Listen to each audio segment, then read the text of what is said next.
So I'm finally going to get down and start talking about the my latest figure from Bandai Monsterarts, which is the Godzilla 2004 from Final Wars. I found this website that's pretty cool, and in this case, it's going through each one of the costumes. We have the Final Goji suit, you can see there, and this is a really nice um, interpretation of it, recreation. And that's one of the that I think that's the main selling point of Bandai, or the strength of their Monster Arts figures, is how accurate they are to the particular form of Godzilla. So we have three different here. In this case, the we have the Kiru Goji, which was in Godzilla against Mechagodzilla in 2002, and Tokyo, Godzilla Tokyo SOS, which was 2003. So there's going to be more movies than costumes because the costumes do sometimes get reused. This is the Sakogaki Goji suit from 2001, which was in Godzilla, Mothra, and King Ghidorah Giant Monsters All Out Attack from 2001. So I have the three here is a seamless uh, showing of the Godzillas from 2001 to 2004. So there is no break in there. Uh, there is the Miragoji, which is from Godzilla 2000 and Godzilla versus Megaguirus. And that one was put out by Bandai, but I did not get that one. It wasn't that I didn't want it. It's just that was a little before I had started collecting. So there are a few that I have not gotten, and they do come out occasionally with they remake them. So I'll just wait on it. I'm not going to sit there and pay extra money. This is another one that I do own, Bio Goji, Gido Goji. So this was from Godzilla versus Biolante and Godzilla versus King Ghidorah. All right, so I'll get into the figure. Well, I will say one thing. So with Godzilla and the movies, and if you look out there at, say, top 10 list or rankings of the movies, this is definitely a case of one man's treasure is another man's trash, because when I look at the different rankings, Final Wars seems to always come ahead of the previous two movies, which is Godzilla versus Mechagodzilla and Godzilla Tokyo SOS. And I completely disagree. I think that Final Wars was a hugely disappointing movie, and I think that Godzilla against Mechagodzilla and Godzilla Tokyo SOS were much better. And I know that another film that a lot of people really like is All Out Attack, and I did not like that one. That movie. In fact, I would say that between that and Final Wars, I'll take Final Wars over All Out Attack. But a lot of people enjoy it. So in All Out Attack, Godzilla is definitely a villain, and it is unique in that he has no pupils. He is definitely an angry Godzilla in that movie. He's the villain in these two movies also, in Godzilla against Mechagodzilla and Tokyo SOS. And then he's sort of the hero in the final one because he's fighting against the Zillions, the alien invaders, and against all of the uh, different monsters that are attacking the Earth, all over the Earth. So if you look at the figures, this one is noticeably darker. So I'm not sure if that is a conscious decision or if it is because, so he does look kind of dark there, or if it is because they appear to be using a different kind of plastic, a softer plastic. My biggest complaint with the Monster Arts figures, particularly the Godzilla figures, is that their posability, their articulation is more in the range of theory rather than reality. They have very, very limited movement. And so this one here has easily the best articulation of any Godzilla figure. So I think let me see.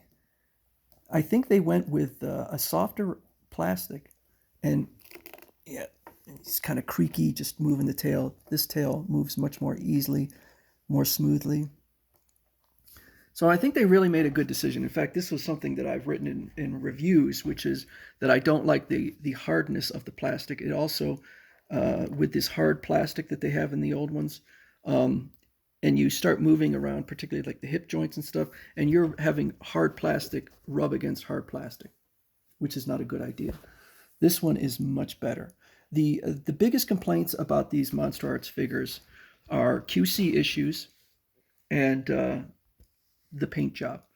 So I think that in many cases it's just about luck, because I've never had one where I thought the paint job was bad. So I think that if you get one with a very bad paint job, you're more likely to write a review. So that may be why you have a certain amount of reviews that are talking about how bad the paint job. I think the paint job always looks fine. The back here, yeah, it's kind of like just spray painted on, but a lot of people complain about the claws, the paint being slopped around on the claws. The claws on mine look fine. I don't have any problem. The other problem is bad joints. These are the QC issues.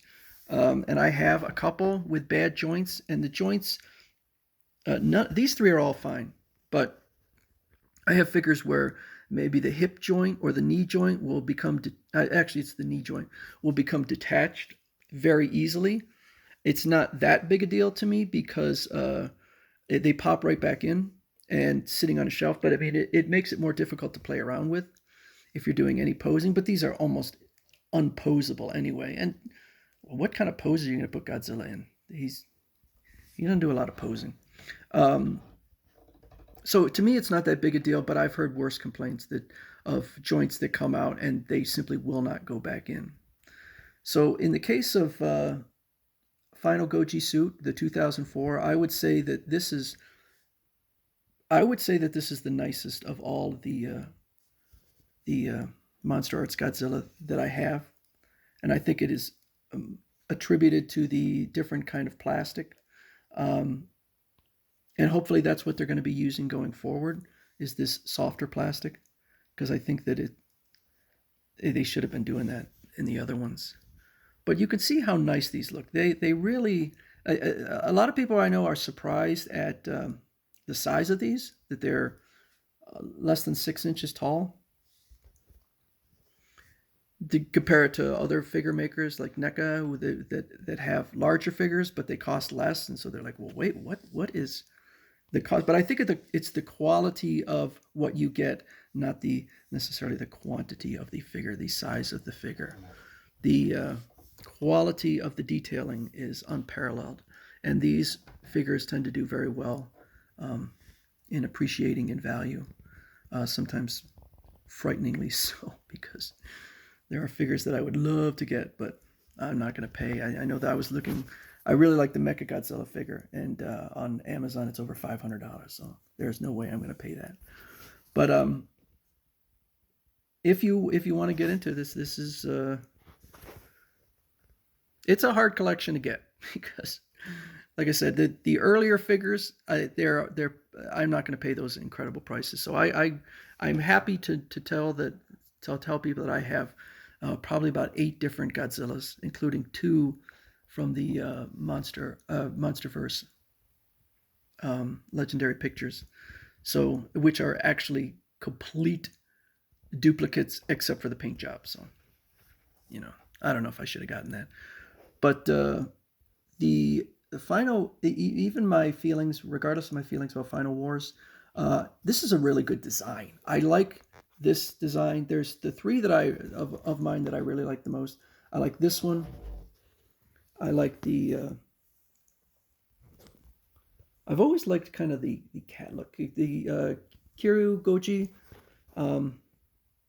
he's got kind of, what is it? I don't know, a little flaring out here that I think is pretty cool.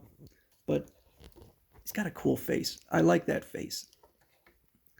I like this face. That's a good face. This face, not so much. It looks kind of cartoony. And then my other favorite is let's see, the Bio Goji. I like the feline type, little ears,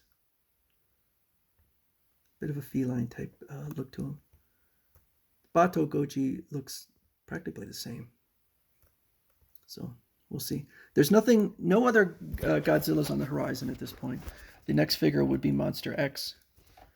And then we'll see. They seem to be continuing to put these out, so I expect any day we'll have some more listed. Anyway, so that's Final Wars Godzilla. It's a very nice figure. Probably my favorite at this point.